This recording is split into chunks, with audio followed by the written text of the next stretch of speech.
Salut l'artiste! Cette semaine, on continue notre série sur la gestion du trac et on s'attaque à l'une de ses origines, l'anticipation. C'est parti! On a vu la semaine dernière que les symptômes du trac proviennent du fait que notre cerveau interprète notre montée sur scène comme un danger potentiel et qu'il préparait donc notre corps soit à fuir, soit à combattre en sécrétant de l'adrénaline. Qui dit danger dit peur. On va donc s'intéresser à la peur qui se cache derrière ce trac. Elle peut provenir de deux choses. Premièrement, tu n'as pas toutes les capacités pour gérer cette situation. Par exemple, demain t'as un examen de maths et t'as pas ouvert ton cahier une seule fois, tu connais pas la leçon.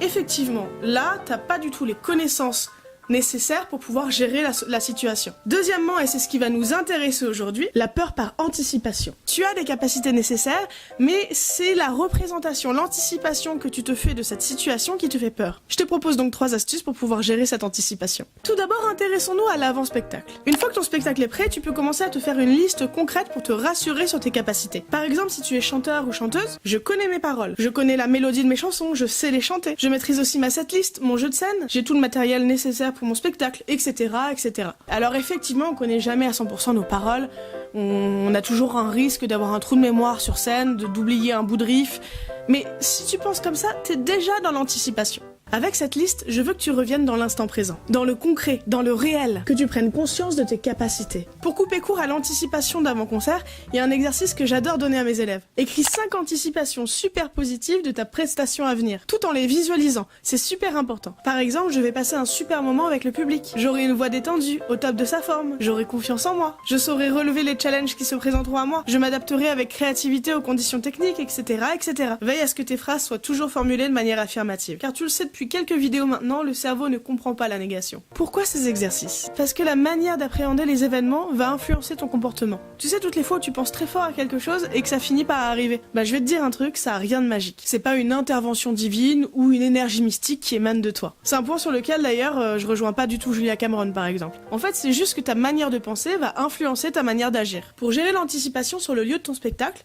et pour gérer l'anticipation tout court d'ailleurs, la chose la plus importante c'est de ne vivre ni dans le passé, ni dans le futur. Parce que pendant que tu ressasses tes craintes, tu ne profites absolument pas du moment que tu es en train de passer sur scène, du plaisir de partager ta création avec le public, d'échanger avec les autres artistes. Et si tu te concentres sur autre chose que sur le présent, effectivement, il y a de grandes chances que tu loupes quelques trucs pendant ton spectacle. Vivre l'instant présent, c'est essentiel, d'autant plus sur scène. La musique, le théâtre, la danse sont des spectacles vivants, des spectacles de l'instant. Instant que tu vas partager avec le public. Et pour te reconnecter à l'instant présent avant de monter sur scène, la respiration est évidemment un élément essentiel. Prends quelques minutes avant ton spectacle. Ferme les yeux.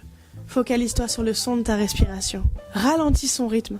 Sens ton ventre se gonfler à l'inspiration, se dégonfler à l'expiration. Ensuite, concentre-toi sur ton corps, sur les différentes sensations que tu observes. Puis le poids du corps dans le sol, sa situation dans l'espace. Faire une écoute dans l'instant m'aide aussi beaucoup à me reconnecter. J'écoute les battements de mon cœur, ma respiration, les bruits qui m'environnent, que ce soit à l'intérieur de la pièce, dans le lieu même du concert, et aussi à l'extérieur du concert. Voilà, progressivement, je déplace mon attention de point en point, d'écoute en écoute, de manière active. Ça te permet d'être présent au monde et à ce moment que tu es en train de vivre. Et dans cet instant, l'anticipation n'a plus lieu d'être. Tu te prépares ainsi à vivre ton spectacle dans l'instant, à en déguster chaque moment. Ma dernière astuce concerne l'après-concert. On se focalise bien trop souvent sur les aspects négatifs des événements qu'on a vécus. Et on en oublie bien vite toutes ces choses positives qui nous sont arrivées. De quoi te souviens-tu de ton dernier concert? De l'accord sur lequel tu t'étais planté? De ce couplet que t'avais mélangé avec un autre? De la critique du mec qui t'avait dit que ton concert était à chier? Mais est-ce que tu te souviens de ces centaines d'applaudissements? Des sourires sur le visage des gens? De cette personne qui était venue te dire merci pour ce super moment? Du musicien d'un autre groupe qui avait adoré ton jeu? Du plaisir que tu as pris à fouler ses planches, à présenter ta musique? Ces moments-là ont autant de valeur que les moments négatifs. Et pourtant, on les oublie. Je me souviens d'un concert, bon ça date un peu, ça a peut-être 10 ans maintenant. En fait on jouait très tard, il devait être 1h ou 2h du matin. Et le truc c'est que du coup, la plupart des bus passaient plus, donc la majorité des spectateurs étaient partis avec les derniers bus. Je sais plus trop où c'était peut-être vers Rouen. Et je me souviens du regard dépité de mon guitariste en sortie de scène, qui vraiment avait passé un concert de merde quoi, parce qu'il y avait personne, il y avait peut-être 4-5 personnes dans le public. Et ça m'avait marqué ce moment-là parce que moi je ressortais pas du tout avec la même énergie, avec le même souvenir en fait. Alors oui, il y avait pas beaucoup de monde. Mais ces gens qui étaient là, tu voyais que Ils avaient pris un pied, quoi, à être là, ils étaient passionnés, ça se voyait, il y avait cette petite lueur dans leurs yeux, ils étaient contents, ils avaient pris du plaisir à nous regarder jouer. Et ça, c'est un souvenir fabuleux de se dire que ces quelques personnes qui étaient là, tu leur as donné un super souvenir. Alors certes, il y a plein de gens qui n'ont pas pu en bénéficier. Mais voilà, t'as apporté du plaisir aux gens, ils étaient contents d'être là. Et le plus fou, en fait, c'est pour ça que je te raconte ça, c'est parce que, encore aujourd'hui, des fois quand je repense à ce concert, je me dis, c'était un concert de merde quand même. Mais ce plaisir donné aux gens ce soir-là,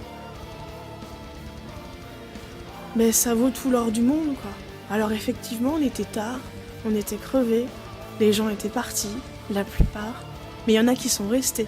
Et peut-être qu'ils bossaient le lendemain, et peut-être qu'ils ont fait vachement de route pour nous voir. Et on peut être super flattés qu'ils soient restés et garder ça en mémoire, en fait, garder ce côté positif en mémoire. Bref, mon dernier exercice est le suivant. Après ton concert, écris au moins 5 choses positives que tu retiens de ta soirée. Et n'hésite pas à les relire avant ton prochain spectacle. À force de répéter cet exercice, tu anticiperas de moins en moins négativement tes prochains concerts. C'est tout pour cette vidéo. Les 2 épisodes suivants de cette série sortiront au mois de mars. Nous, on se retrouve mercredi prochain avec les Singer Games. N'oublie pas de mettre un pouce bleu, abonne-toi à la chaîne et clique sur la cloche pour être au courant de la sortie de ma prochaine vidéo. À bientôt!